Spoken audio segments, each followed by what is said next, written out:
Mario Odyssey took the world by storm, but did Nintendo actually cook or were we just crazy hyped? Let's dive into the crazy and magical world that is Mario Odyssey.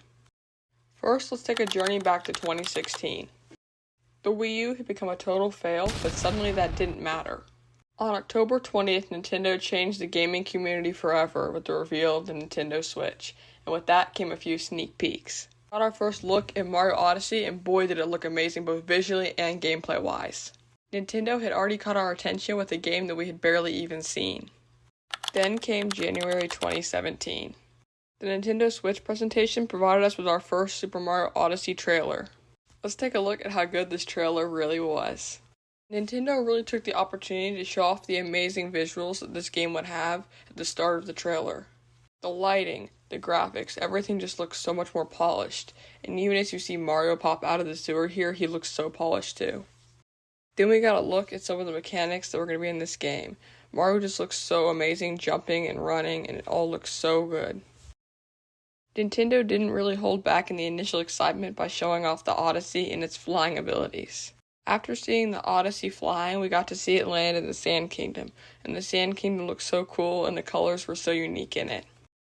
We also saw some snippets of the Wooded Kingdom and how dense the trees were in it, as well as some of the unique enemies that were going to be in this kingdom. Nintendo actually showed off the Luncheon Kingdom, which was kind of a unique and very different kingdom from all the others, but it had a lot of color and it really showed how the graphics could be so bright.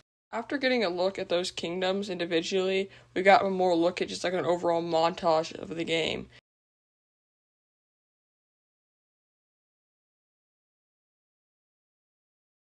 Nintendo then closed out the show by showing us the title of the game and giving us a small sneak peek at Cappy. Taking a look at the E3 of 2017, we got another trailer from Nintendo. We got to see Mario capturing the T-Rex in the game for the first time. That was cool and all, but pretty much everything else we got from that E3 trailer was just kind of a montage of other parts of the game. Seeing some of the different aspects of the different kingdoms was cool, but it wasn't really anything that special. Finally, on September 13th, we got the Direct where we got our final big trailer for Mario Odyssey. We got a very in-depth look at Cappy and his capturing ability, and they showed off Mario capturing several enemies. We got to see him capture the Hammer Bros guy, well, the guy that throws frying pans, I guess. We got to see the lava balls being captured, as well as some Goombas and a Bullet Bill. We ended up getting to see a big, montage of the different areas put together, and it looked pretty cool, but a lot of it was areas that we had already seen in some of the previous trailers. It wasn't overly exciting. But finally, we got to see a big look at the moons and how the moons work in Mario Odyssey. We got to see them powering up the Odyssey. As well as seeing that, we also got to see the map that keeps track of what moons you have, which was a cool thing to see. Then we got yet again another montage. I'm not going to show much of this one because they were kind of like the others. They then showed off the snapshot thing, which they did the same thing with that 8 years later with Mario Kart World, so I don't know what their whole thing is with snapshots, but it's kind of random. Then yet again, another montage. Really, Nintendo? Finally, we got to see some amiibo as well as the Nintendo Switch bundle and some accessories that you could get with it. Now that we've taken a deeper look at the history of Mario Odyssey, let's take a deep dive into the game itself. First thing I want to talk about is the visuals. With Mario 64 being the first 3D Mario game Nintendo ever made, Mario looked very jagged and rough. Then on the GameCube, his features got a little bit more round. Then I personally thought he looked really, really good in both of the Mario Galaxy games, and he looked much more polished. But wow, in Mario Odyssey, he just looks so good. Even the buttons on his overalls have details, and his hair has so many details. It just felt like Nintendo had finally reached the pinnacle visuals for Mario. He still looked cartoonish, yet he looked more put together and fluid. Now that we've talked about how the game was visually, I think it's a good time to take a look at how all the sandbox worlds looked and things in them.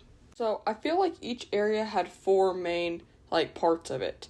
The power moons, the regional coins, the bosses, and the story progression. There were a lot of fun challenges that were incorporated for earning the power moons, but there were honestly so many power moons that it was extremely hard to try and find them all. The concept behind the power moons powering the Odyssey was really cool, and it was a good way to incorporate them, but I feel like it just didn't use them enough. There were other ways that Nintendo could have made the power moons useful.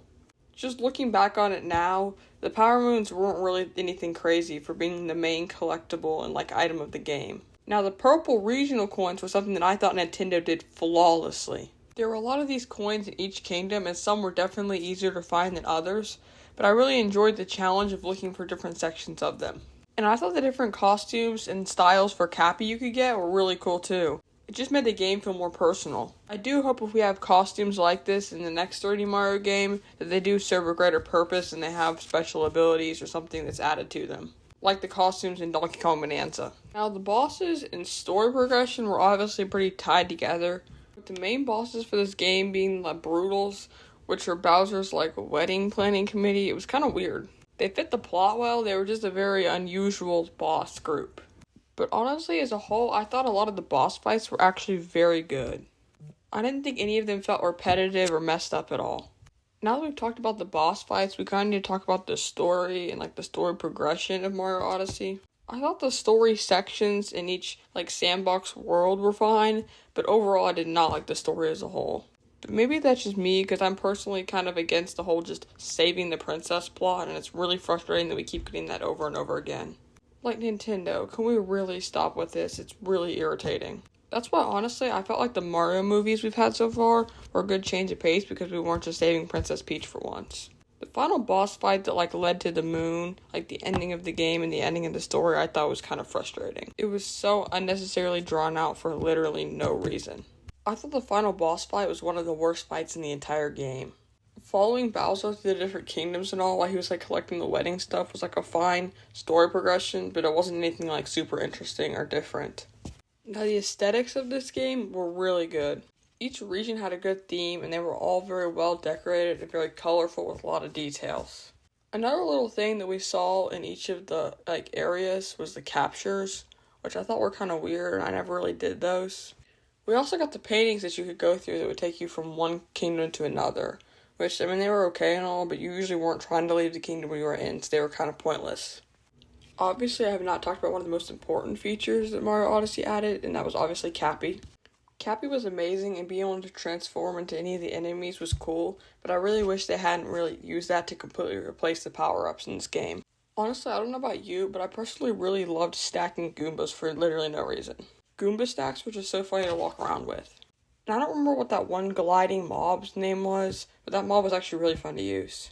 But anyways, let's take a moment to talk about the co-op mode in Mario Odyssey. So I personally found this to be really difficult to play, but it was a lot of fun to play with your friends.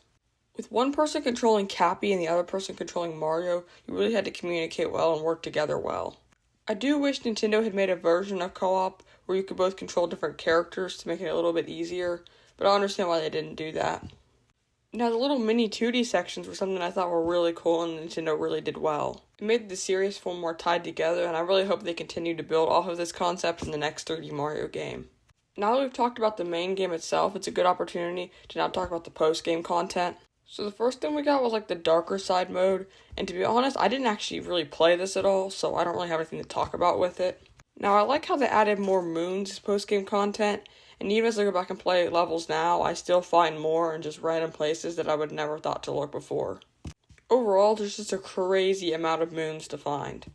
The post-game content also unlocked Luigi's Balloon World.